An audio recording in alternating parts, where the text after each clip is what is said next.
আমি দেখো গাছের টাটকা ধনেপাতা তুলে নিয়ে এসেছি। এই ধনেপাতা দিয়ে মুরগির মাংসটা আজ রান্না করব। তা কীভাবে রান্না করি বন্ধুরা আমার সঙ্গে থাকবে। এখানে নিয়েছি ধনেপাতা নিয়েছি, আর এখানে নিয়েছি 8-10টা নিয়েছি কাঁচা লঙ্কা, আর সাথে নিয়েছি আদা রসুন ছাড়িয়ে কেটে নিয়েছি। আর নিয়েছি আমি এখানে দেখো পরিমাণ মতন আদা রসুন। এগুলো আমি একটু শিলে পেস্ট করে নেব। 6-8টা এলাচ নিয়েছি, 2টো লবঙ্গ আর একটু ডালচিনি আর গোটা ধনে। আমি এখানে কড়া বসিয়ে দিয়েছি, শুকনো খোলা ভেজে নিচ্ছি।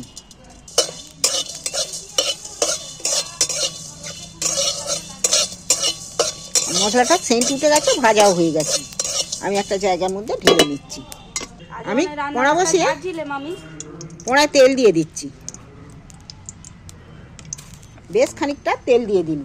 আমি গোটা মশলাগুলো যে শুকনো খোলা ভেজে নিয়েছি একটু গুঁড়িয়ে নিচ্ছি।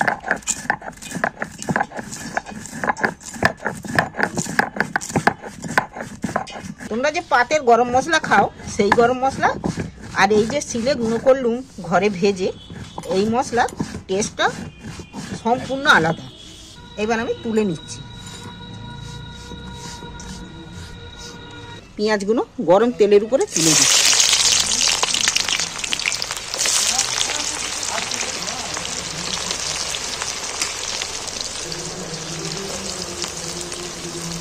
ধনেপাতাগুলো একটু ছোট ছোট করে কেটে নিচ্ছি।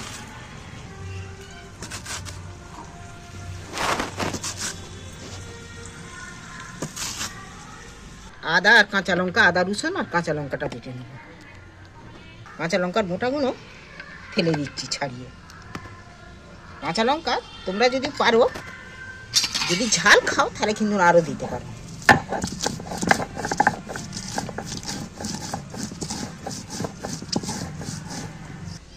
এইবার আমি ধনেপাতাগুলো নিয়ে নিচ্ছি। ধনেপাতাগুলো এক এক করে একটু বেটে নেব শিলেতে। দেখো পেঁয়াজটা নাড়াচাড়া করতে করতে কিন্তু লাল হয়ে পুরো ভাজা হয়ে গেছে। এইবার আমি পাওনায় করে ভালো করে তেল ঝাড়িয়ে তুলে নেব। আমি তেল ঝাড়িয়ে পেঁয়াজগুলো তুলে নিচ্ছি।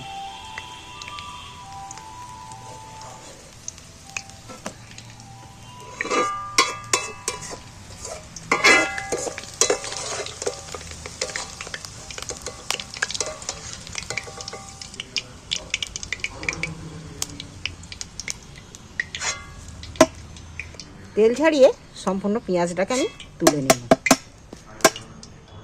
এখানে আমি 3টে আলুকে 6 খাদি করেছি। আলুগুলো একটু তেলে ভেজে নিচ্ছি। বলো, কথা বলতে বলতে আমার ধনেপাতা কাঁচা লঙ্কা বাটা হয়ে গেল। এবার আমি এই থালাটার মধ্যে তুলে নিচ্ছি, নাহলে পড়ে যাবে। দেখবে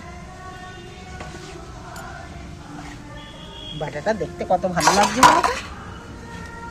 বাকিটা যেটা শিলে ছিল বাকিটাকেও সেটাকেও বেটে নিচ্ছি ভালো করে। ধনেপাতাটা আমি শিল থেকে মুছে তুলে নিয়েছি একটা থালার মধ্যে। এবার শিল ধুয়ে আবার আমি আদা রসুনটা বাটছি একসাথে। আদা রসুনটা একই সাথে বেটে নেব।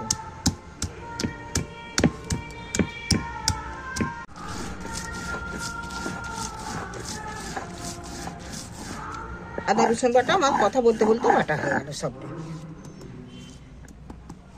আদা রসুনটা আমি আর একটা জায়গার মধ্যে তুলে নিচ্ছি। আলুগুলো আমি লাল লাল করে ভেজে নিয়েছি, আলুগুলো তুলে নিচ্ছি।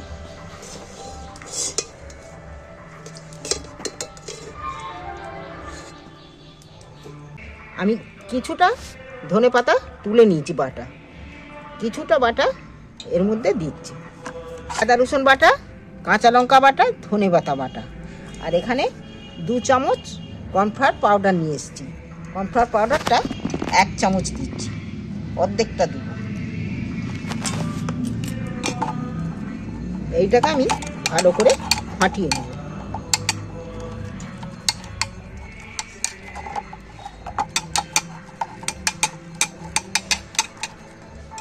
আমি 1 চামচ, হাফ চামচের মতো নুন দিচ্ছি এতে। এই মাংসটার মধ্যে আমি একটু হলদি দিচ্ছি।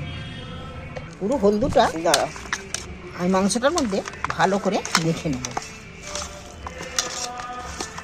হলদিটা মাখিয়ে নিয়েছি একদম শুকনো শুকনো মাংসটা।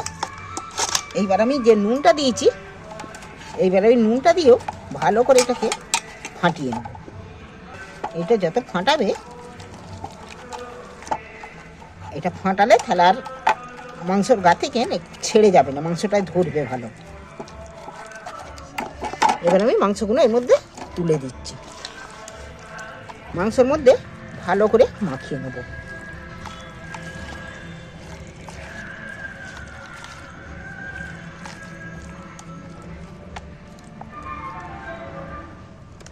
এবার তেলের মধ্যে ছেড়ে দিচ্ছি আমি একটা একটা করে।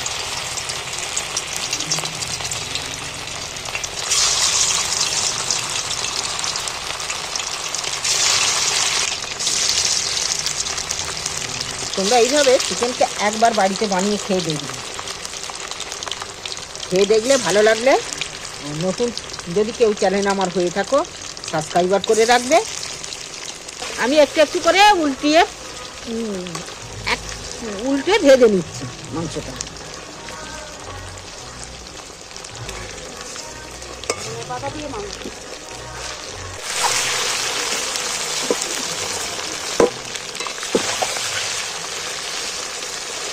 দেখো মাংসটা ভাজা ভাজা হয়ে এসছে, এবার আমি তুলে নেব।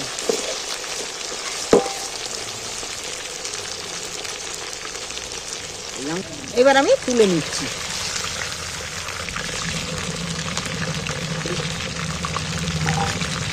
আমি একটা জায়গার মধ্যে তুলে নিচ্ছি। এবার আমি বাকি মাংসটা তুলে দিচ্ছি তেলের মধ্যে।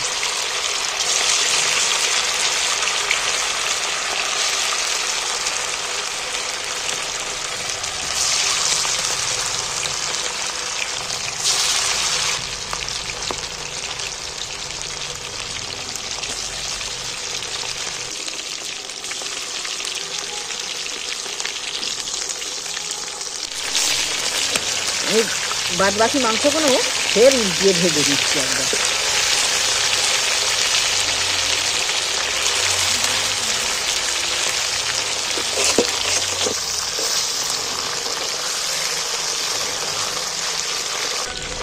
দেখো এইগুলো আমার উল্টো পাল্টে ভাজা হয়ে গেছে।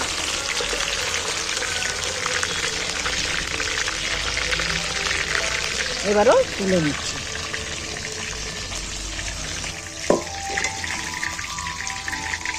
তেলটার মধ্যে আদা রসুন বাটাটা তুলে দিচ্ছি।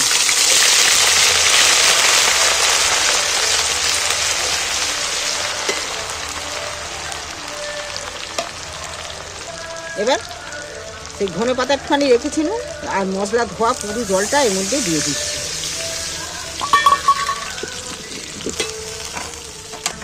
আমি একটা 1.5টা টমেটো এখানে দিয়ে দিচ্ছি। যে ভাজা পেঁয়াজগুলো আমি এর মধ্যে দিয়ে দিচ্ছি।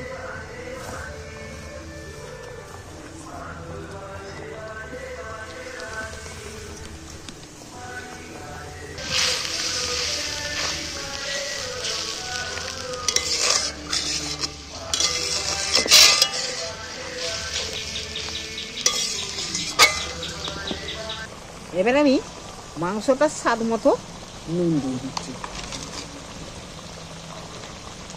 এখানে গরম মশলাটা যে গুঁড়িয়ে রেখেছি, গরম মশলাটা দিয়ে দিচ্ছি।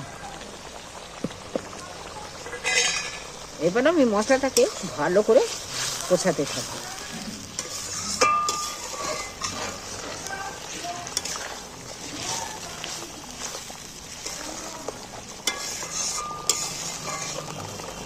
দেখো কতটা ঘন হয়ে গেছে।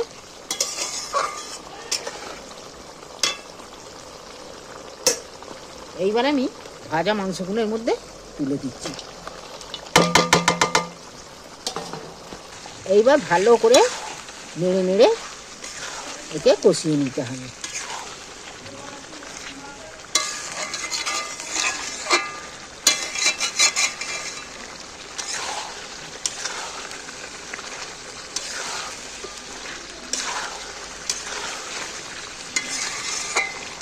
এইটা একটু চাপা দিয়ে দিয়ে কষবো, অনেকটা ছাড়া ছাড়াই বা খুলে খুলে নেড়ে নেড়ে কষতে হবে।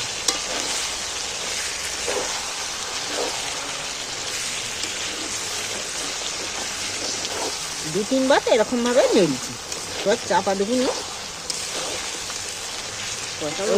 কষা হয়ে এসছে। এবার একটু নেড়ে নেড়ে নেব।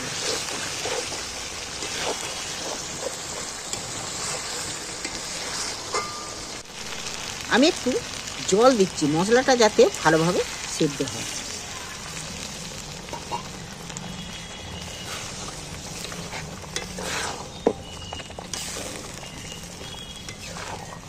এইরকমই ভাত দিয়ে তুমি এই রেসিপিটা ভাত রুটি যা খাবে তাতেই একদম দারুণ খাবে। এবার আমি আলুগুলো তুলে দিচ্ছি, ভাজা আলুগুলো।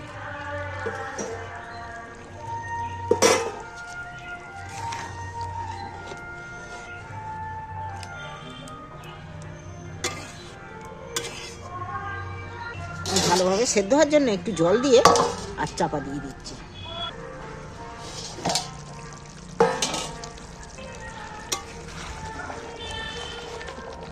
মাংস আমার পুরো একদম রেডি, না খুব জল না খুব পাতলা, দেখছো? এই একটা রেসিপি থাকলে না, যে 100 চালের ভাত খায় সে তোমার 200 চালের ভাত খেয়ে নেবে। এটা দারুণ স্বাদের রেসিপি। নামিয়ে নিয়েছি, নিয়ে আমি এখানে একটা জায়গার মধ্যে তুলে নিচ্ছি। এই গ্রেভিটা দিয়েই ভাত রুটি একদম হেভি লাগবে খেতে, দারুণ স্বাদের রেসিপি। তোমাদের যদি এটা ভালো লেগে থাকে চ্যানেলটা আমার সাবস্ক্রাইবার করে দিও, তাহলে কিছু নতুন রান্না দেখতে পাবে, জানতেও পারবে, শিখতেও পারবে। আর এটা আপনজনদের এই রেসিপি কিন্তু এই শীতকালেই হবে, ধনেপাতা অ্যাভেলেবেল পাবে। আর এই দারুণ স্বাদের রেসিপি এই শীতকালেই করতে পারবে। বাড়িতে কিন্তু একবার অবশ্যই বানিয়ে খাইয়ে দেখো বা আপনজনদের।